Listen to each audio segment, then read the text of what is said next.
안녕하십니까. 행복한 안식일입니다. 방송을 통하여 예배에 동참하신 여러분 모두를 예수님의 이름으로 환영합니다. 지난 한 주도 건강하고 평안하셨습니까? 매주 이렇게 예배를 시작하면서 안부를 여쭈는 것이 그냥 요식행위가 아니라 굉장히 중요하고 또 의미심장한 과정이 되었습니다. 지난 한 해 동안 너무 많은 성도님들이 주 안에서 잠드시고 또 한 주가 다르게 많은 분들이 편찮으신데요. 그래서 우리가 함께 기도하는 이 기도의 재단의 중요성이 그 어느 때보다도 피부로 와 닿는 것 같습니다. 늘 성도님들 서로 간에 안부를 수시로 여쭈시고 서로를 위해, 모두를 위해 기도하는 우리가 되기를 바랍니다. 요즘은 4시가 조금 넘으면 어두워지고 5시도 채 되지 않아 해가 집니다. 아침 저녁으로 많이 싸늘하죠. 환절기, 감기, 독감, 특별히 코로나 조심하셔서 생활에 큰 불편 없게 되시기를 바랍니다. 최민섭 집사님의 사모님 되시는 고 최순자 사모님의 추모 예배가 내일 안식일 오후 3시에 교회 잔디밭에서 있겠습니다. 사회적 거리 두기와 카운티에서 당부한 지침들을 철저히 지키면서 안전하게 진행할 계획입니다. 많은 성도님들께서 참석하셔서 유족들에게 위로 주시면 감사하겠습니다. 가족들께서 조의금은 정중히 거절하셨습니다. 대신 여러분들의 사랑과 진심 어린 위로로 함께 해 주시기를 부탁드립니다. 오늘은 시편 31편을 본문으로 죽게 피하는 자라는 제목으로 말씀을 함께 나누겠습니다. 말씀을 시작하기에 앞서 성령님의 인도하심을 구하기 위하여 다 함께 잠시 머리 숙여 기도하겠습니다. 하늘에 계신 저희들의 아버지 하나님, 축복의 안식일이 시작되는 이 시간 우리의 몸과 마음을 구별하여 하나님을 이 방송을 통하여 예배로 영접하게 하시니 그 은혜를 인하여 감사드립니다. 그 먼 옛날 광야에서 죽게 피하며 아버지 하나님께 간구하고 매달렸던 다윗을 오늘 시편 31편을 통하여 우리는 만나기를 원합니다. 말씀을 통하여 아버지 하나님께서 친히 우리에게 말씀하여 주시고 성령님의 음성을 통하여 감동받는 한 시간 되도록, 그래서 우리의 삶이 변화되는 그런 소중한 시간 되도록 하나님 은혜 베풀어 주시옵소서. 모든 말씀 예수님의 이름으로 간절히 기원하옵나이다. 아멘. 오늘의 본문 시편 31편, 조금 길지만 성경 본문의 말씀을 먼저 읽도록 하겠습니다. 다윗의 시, 영장으로 한 노래. 여호와여, 내가 주께 피하오니 나로 영원히 부끄럽게 마시고 주의 의로 나를 건지소서. 내게 귀를 기울여 속히 건지시고 내게 견고한 바위와 구원하는 보장이 되소서. 주는 나의 반석과 산성이시니 그러므로 주의 이름을 인하여 나를 인도하시고 지도하소서. 저희가 나를 위하여 비밀이 친 그물에서 빼어내소서. 주는 나의 산성이시니이다. 내가 나의 영을 주의 손에 부탁하나이다. 진리의 하나님 여호와여, 나를 구속하셨나이다. 내가 허탄한 거짓을 숭상하는 자를 미워하고 여호와를 의지하나이다. 내가 주의 인자하심을 기뻐하며 즐거워할 것은 주께서 나의 곤란을 감찰하사 환난 중에 있는 내 영혼을 아셨고 나를 대적의 수중에 금고치 아니하셨고 내 발을 넓은 곳에 세우셨음이니이다. 여호와여, 내 고통을 인하여 나를 긍휼히 여기소서. 내가 근심으로 눈과 혼과 몸이 쇠하였나이다. 내 생명은 슬픔으로 보내며 나의 해는 탄식으로 보내며 내 기력이 나의 죄악으로 약하여 나의 뼈가 쇠하도소이다. 내가 모든 대적으로 말미암아 욕을 당하고 내 이웃에게서는 심히 당하니 내 친구가 놀라고 길에서 보는 자가 나를 피하였나이다. 내가 잊어버린 바 됨이 사망한 자를 마음에 두지 아니함 같고 파기와 같으니이다. 내가 무리의 비방을 들어오며 사방에 두려움이 있나이다. 저희가 나를 치려 의논할 때 내 생명을 빼앗기로 꾀하였나이다. 여호와여, 그러하여도 나는 주께 의지하고 말하기를 주는 내 하나님이라 하였나이다. 내 시대가 주의 손에 있사오니 내 원수와 핍박하는 자의 손에서 나를 건지소서. 주의 얼굴을 주의 종에게 비추시고 주의 인자하심으로 나를 구원하소서. 여호와여, 내가 주를 불렀사오니 나로 부끄럽게 마시고 악인을 부끄럽게 하사 음부에서 잠잠케 하소서. 교만하고 완악한 말로 무례히 의인을 치는 거짓 입술로 벙어리 되게 하소서. 주를 두려워하는 자를 위하여 쌓아두신 은혜 곧 인생 앞에서 주께 피하는 자를 위하여 베푸신 은혜가 어찌 그리 큰지요. 주께서 저희를 주의 은밀한 곳에 숨기사 사람의 꾀에서 벗어나게 하시고 비밀이 장막에 감추사 구설의 다툼에서 면하게 하시리이다. 여호와를 찬송할지어다. 견고한 성에서 그 기이한 인자를 내게 보이셨음이로다. 내가 경겁한 중에 말하기를 주의 목전에서 끊어졌다 하였사오나 내가 주께 부르짖을 때 주께서 나의 간구하는 소리를 들으셨나이다. 23절입니다. 너희 모든 성도들아 여호와를 사랑하라. 여호와께서 성실한 자를 보호하시고 교만히 행하는 자에게 엄중히 갚으시느니라. 강하고 담대하라. 여호와를 바라는 너희들아.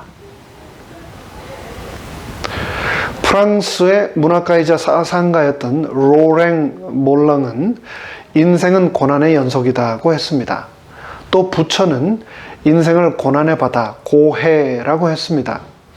집에서 나가 가까운 비치에 가보십시오. 그리고 파도를 한번 세 보십시오. 그 끝을 우리 인간이 셀 수 있을까요? 파도는 우리가 이 땅에 있기도 전부터 밀려왔고 우리가 이 땅에서 사라지고 나서도 계속해서 밀려올 것입니다.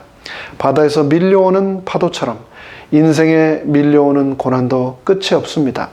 하나가 끝났다 싶으면 어느새 또 다른 고난이 밀려옵니다. 고난에는 종류도 셀 수 없이 많습니다. 육체적 고난, 정신적 고난, 경제적인 고난, 그리고 관계적인 고난에 이르기까지 그 모든 고난은 우리 인생을 한없이 미저러블하게 비참하게 만듭니다. 그러나 그것이 전부가 아닙니다.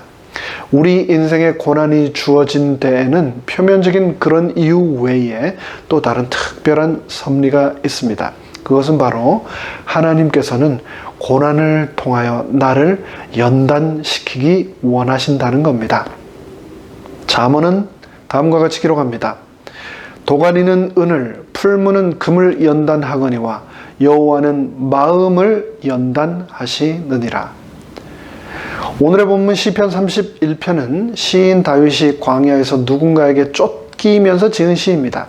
그는 광야에서 하나님께서 자신을 고난으로부터 건져내 주시기를 마음 깊은 곳으로부터 기도하고 있습니다.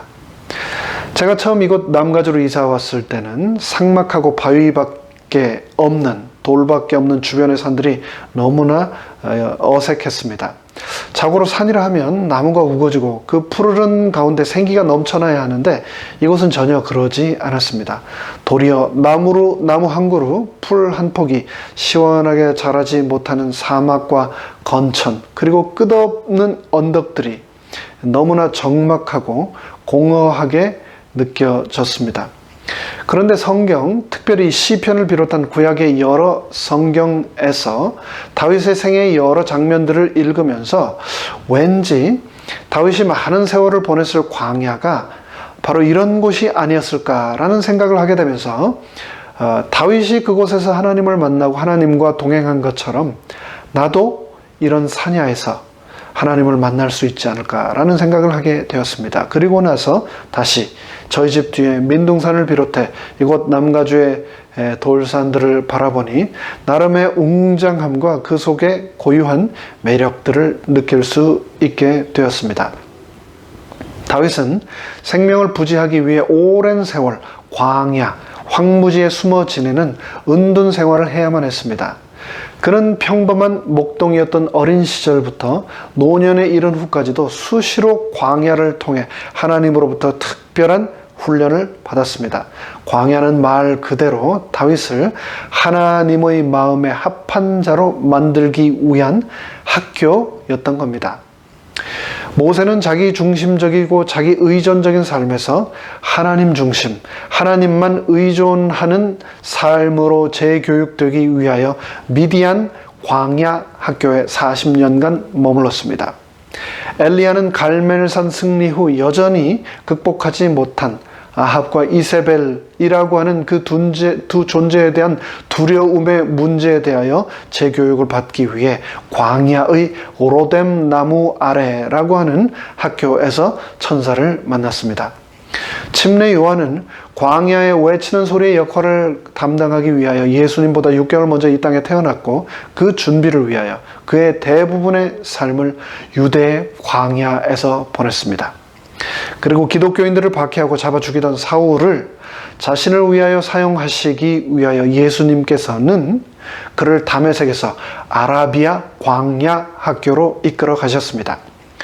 재림교의 성경 주석은 마은 광야, 마은 황무지에서의 다윗의 경험이 오늘의 본문 시편 31편의 배경으로 여겨진다고 보고 있습니다. 다윗의 광야 학교 생활은 사무엘상 21장부터 27장에 걸쳐 기록되고 있는데요. 모두 14곳이나 되는 곳을 옮겨 다니며, 좀 더 정확한 표현으로는 쫓겨 다니며 10여 년을 다윗은 지내게 됩니다.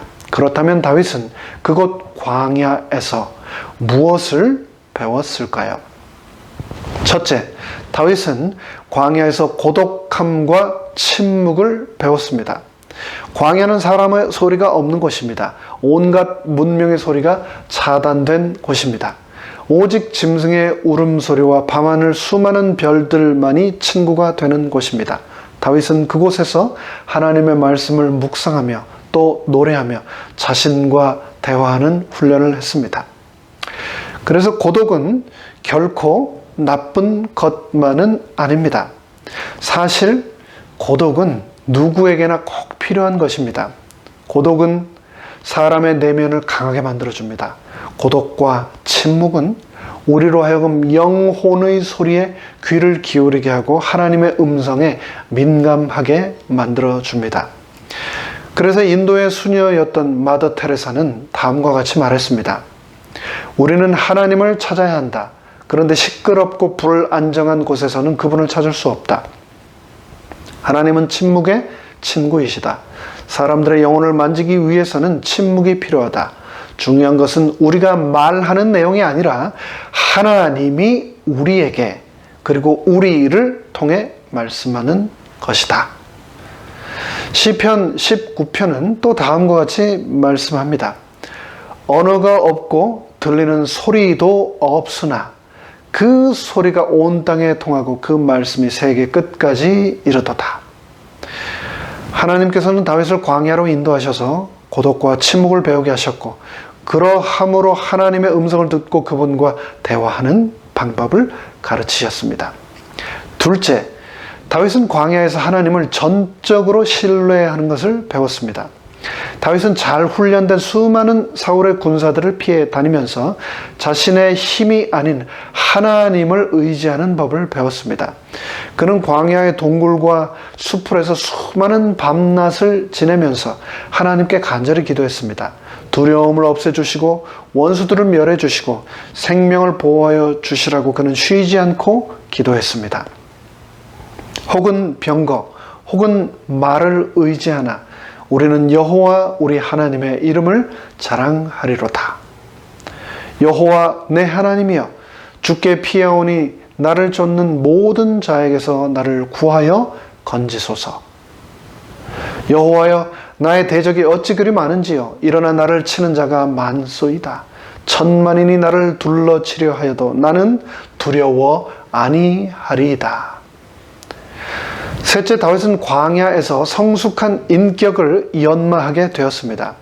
그는 사무엘상 24장 엔게디 광야에서 그리고 26장 10 광야에서 두 번이나 사울 왕을 해할 기회를 가졌으나 왕에게 칼을 대지 않았습니다.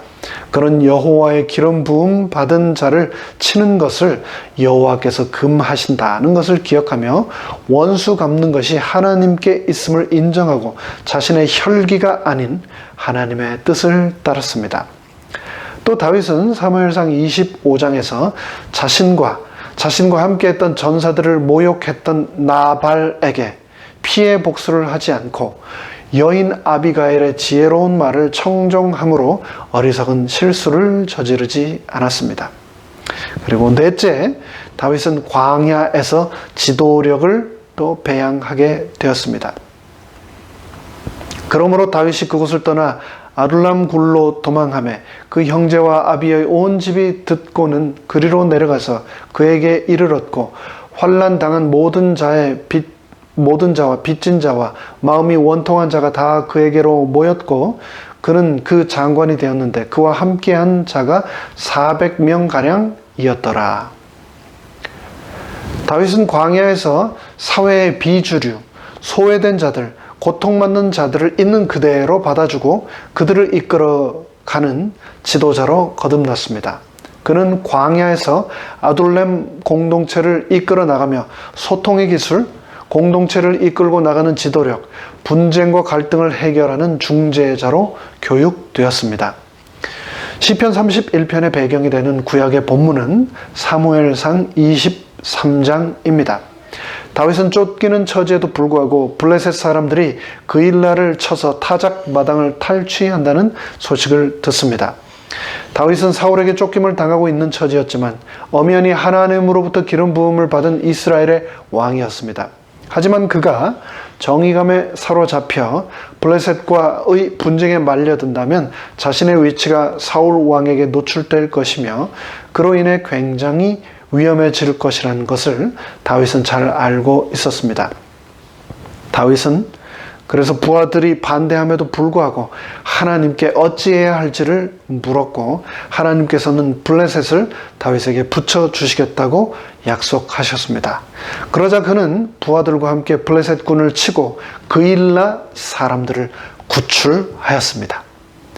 그런데 염려했던 대로 그 일로 인해서 사울 왕은 그 소식을, 다윗의 소식을 듣게 되었고 그일라 성 안에 꼼짝없이 갇혀있게 되었다고 생각한 다윗과 그의 일행을 치기 위하여 사울 왕은 자신의 전 병력을 동원하여 그일라로 내려갔습니다. 그러자 다윗은 하나님께 다시 물었습니다. 하나님, 사울이 이곳 그일라로 내려와서 이 성을 쑥대밭으로 만들려고 합니다. 사울이 이곳에 온다면 이 그일라 주민들이 나를 보호해 줄까요? 아니면 나를 사울에게 넘겨줄까요? 하나님께서는 다윗에게 답하셨습니다. 사울이 내려오면 이 성 주민들이 너를 사울에게 넘겨줄 것이다.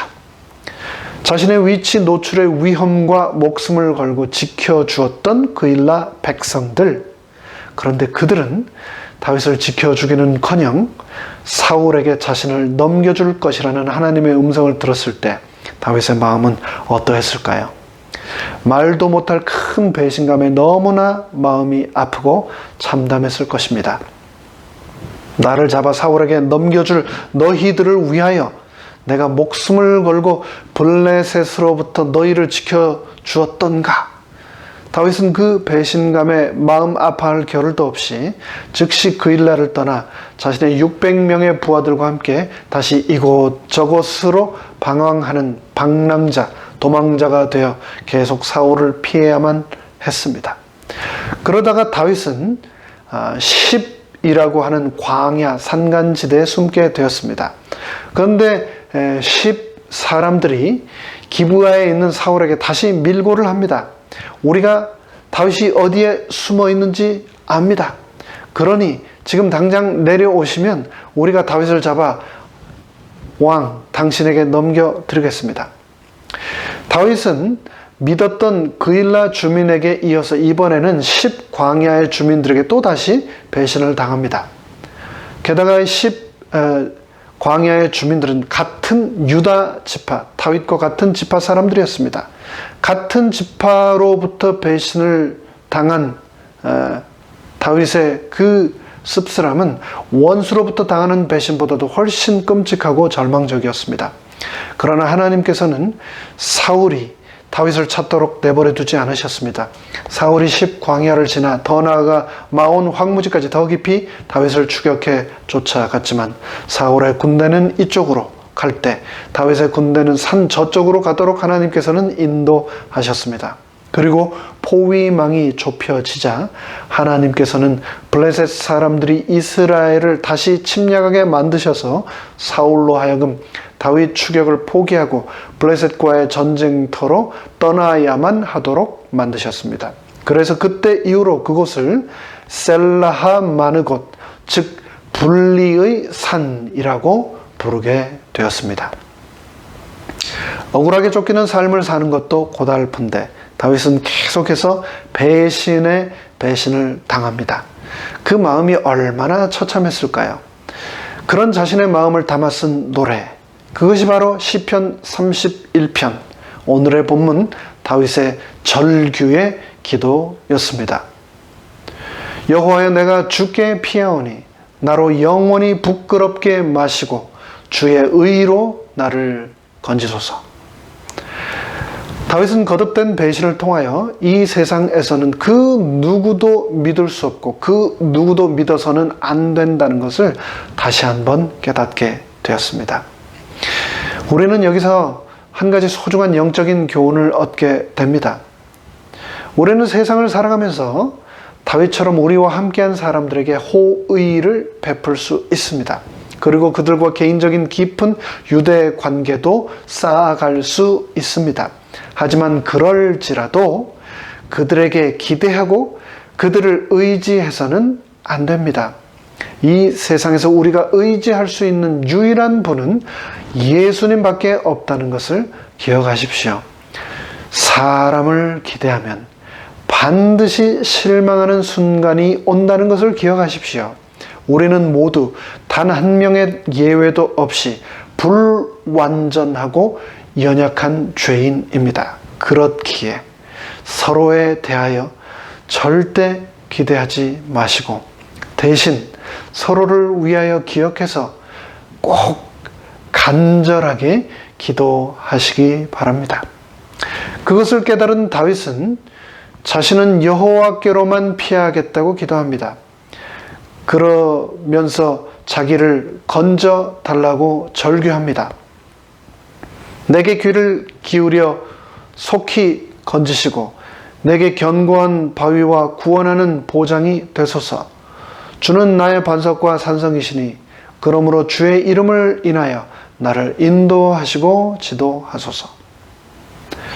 다윗은 이 시련을 통하여 그 누구도 믿을 수 없을 뿐만 아니라 자신까지도 믿을 수 없다는 것을 자각합니다. 그리고 자신의 모든 것을 하나님께 맡깁니다. 내가 나의 영을 주의 손에 부탁하나이다. 진리의 하나님 여호와여, 나를 구속하셨나이다. 특별히 금방 우리가 읽은 이 5절의 말씀은 예수님께서 십자가상에서 마지막 숨을 거두시면서 아버지여 내 영혼을 아버지 손에 부탁하나이다 라고 하시며 자신에게 인용하신 말씀입니다. 다윗은 죽음으로부터 구원을 소원하며 자신의 전부를 하나님께 맡깁니다. 내가 모든 대적으로 말미암아 욕을 당하고 내 이웃에게서는 심히 당하니 내 친구가 놀라고 길에서 보는 자가 나를 피하였나이다. 올 초로 기억됩니다. 주중 정오쯤 91 프리웨이를 가고 있는데 한 작은 트럭을 운전하던 수염이 덥수룩한 젊은 백인 남성이 제일 갓 차선에서 제일 중앙 차선까지 쉬지 않고 한꺼번에 대여섯 라인을 넘어 들어오고 있었습니다. 저는 그 차를 보는 순간 주의하며 바로 감속 운전을 했는데요. 그 운전자는 저를 못 봤는지 제가 바로 자신의 왼쪽에 있는데도 불구하고 트럭으로 밀면서 들어왔습니다.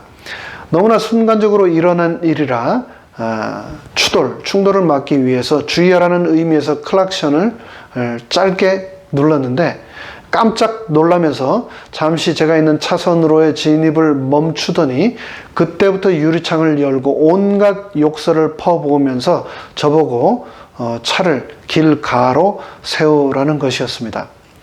분명 잘못은 자신이 하고 저에게 화풀이를 하는 것이었습니다.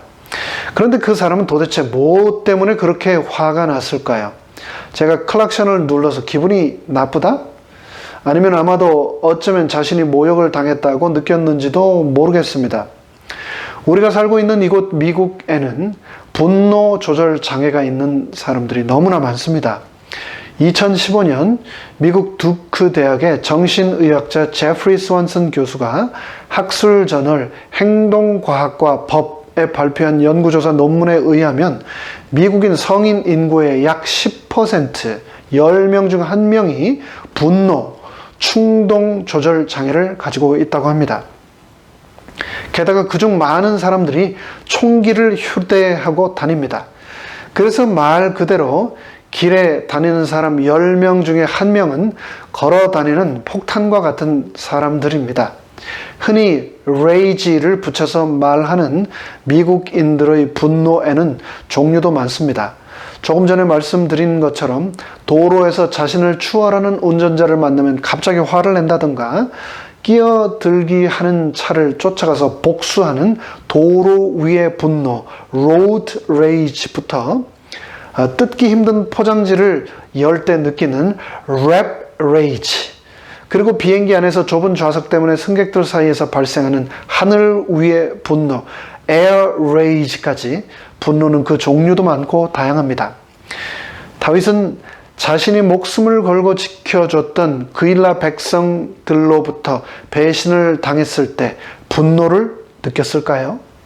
그리고 10 사람들이 자신을 사울에게 넘기겠다고 했을 때 모욕감을 느꼈을까요? 시편 31편에서 다윗은 자신의 원수들로부터는 물론이요, 자신의 동족 이웃으로부터까지의 모욕을 통해 극심한 고통, 영적인 파산 상태에 임해 있었습니다. 여호와여, 내 고통을 인하여 나를 긍휼히 여기소서. 내가 근심으로 눈과 혼과 몸이 쇠하였나이다. 다윗은 그 배신감과 분노 때문에 극심한 시력 장애와 함께 체력 저하에 시달렸습니다. 내 생명은 슬픔으로 보내며 나의 해는 탄식으로 보내며 내 기력이 나의 죄악으로 약하며 나의 뼈가 쇠하도 소이다. 다윗의 광야에서의 시간들은 탄식으로 가득했습니다. 기진맥진하여 쓰러질 듯 비틀거리는 다윗의 처절한 모습이 이 구절에서 여실히 드러나고 있습니다. 그런데 다행히도 그게 끝이 아니었습니다. 사탄이 다윗의 영혼을 처절하게 짓밟아 다시는 일어나지 못하도록 만들었다고 생각했는데 다윗은 놀랍게도 다시 한번 분연히 일어납니다. 14절 말씀입니다. 여호와여, 그러하여도 나는 주께 의지하고 말하기를 주는 내 하나님이시라 하였나이다. 다윗은 여기서 그러하여도라고 했습니다. 즉 다윗은 배신과 모욕과 비방과 분노로 내 눈이 멀고 내 몸이 쇠하고 내 뼈가 말라 들어갈지라도 나는 내 주 하나님을 의지하겠습니다. 끝까지 당신을 나는 놓치지 않을 겁니다. 라고 절규하며 하나님께 매달리며 기도한 것입니다. 다윗은 자신의 앞날이, 자신의 인생의 성공이 하나님의 손에 있음을 믿었던 겁니다. 그는 그래서 하나님의 손을 간절히 간구합니다. 내 시대가 주의 손에 있사오니 내 원수와 핍박하는 자의 손에서 나를 건지소서. 주의 얼굴을 주의 종에게 비치시고 주의 인자하심으로 나를 구원하소서. 이제 말씀을 마무리하겠습니다. 오늘 우리는 시편 31편과 그의 배경이 되는 사무엘상 23장을 본문으로 주께 피하는 자라는 제목의 말씀을 나누었습니다. 코비드-19으로 전 세계 사람들이 이전에 한 번도 경험해 보지 못했던 일상을 살아가고 있습니다. 감염 확산을 멈추기 위해 가장 친밀한 관계의 사람들끼리도 접촉을 피하는 폐쇄적인 생활을 하고 있습니다. 어떤 의미에서 우리는 모두 다윗이 경험했던 광야 같은 시간을 지금 보내고 있습니다. 그런데 그로 인해 홀로 있는 시간이 많아지고 사람들과의 접촉이 적어졌다고 심리적으로 위축되거나 정서적으로 불안해하지 마시기 바랍니다. 염려하거나 그로 인해서 세상과 사회에 분노하거나 세상을 비방하지 마시기 바랍니다. 우리는 이 코로나 팬데믹의 시간이 다 지나가기 전에 이러한 영적인 광야의 시간을 왜 하나님께서 나에게 허락하셨는지를 발견해야 합니다. 그분과의 의미 있는 관계, 끊임없는 소통을 통하여 꼭 발견해야 합니다.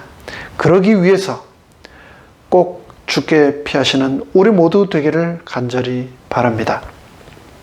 여호와여, 내가 주께 피하오니 나로 영원히 부끄럽게 마시고 주의 의로 나를 건지소서. 다윗은 자기 편이라 생각했던 사람들의 배신으로 인해 너무나 부끄럽고 수치스러워 했습니다. 그런데 그보다 더 정말로 부끄러운 일이 있습니다. 그것은 바로 특별한 섭리로 우리에게 주신 코로나 팬데믹이라고 하는 이 광야의 시간 동안 그분의 뜻과 섭리를 발견하지 못하는 것입니다. 그것이야말로 정말 다윗이 이야기하는 것처럼 영원히 부끄러운 일이 될 것입니다. 다윗은 이런 시대를 살아가는 우리를 향하여 강하고 담대하라고 당부하면서 다시 한번 주께 피하라고 강권하고 있습니다. 주께 피하는 자를 위하여 베푸신 은혜가 어찌 그리 큰지요. 백신 접종도 받고 사회적 거리 두기도 꼭 지켜야 하겠습니다만 무엇보다도 우리가 꼭 해야 할 일은 바로 주께 피하는 것이라는 것을 기억합시다. 이 광야의 시간을 통하여 우리 모두가 주께 피함으로 그분의 크신 은혜 가운데 거하기를 간절히 바라며 말씀을 마치겠습니다. 다 함께 머리 숙여 기도하겠습니다. 하늘에 계신 저희들의 아버지 하나님, 그 먼 옛날 수많은 광야를 10여 년이라는 세월 동안 원수들의 살해의 위협으로부터 도망하며 피해 다니는 삶을 살았던 다윗을 통하여 우리가 피할 곳은 여호와 하나님밖에 계시지 않음을 다시 한번 말씀하여 주셔서 감사합니다. 여호와께 피함으로 놀라우신 우리 예수 그리스도의 은혜 가운데 거하는 우리 모두가 되도록 우리를 축복하여 주시옵소서. 이 21세기 광야 같은 팬데믹의 시기에 고독 가운데서 이 적막 가운데서 하나님과 교통하고 하나님과 대화함으로 하나님의 뜻을 발견하는 우리 모두가 되도록 은혜 베풀어 주시옵소서. 모든 말씀 예수님의 이름으로 간절히 축원하옵나이다. 아멘.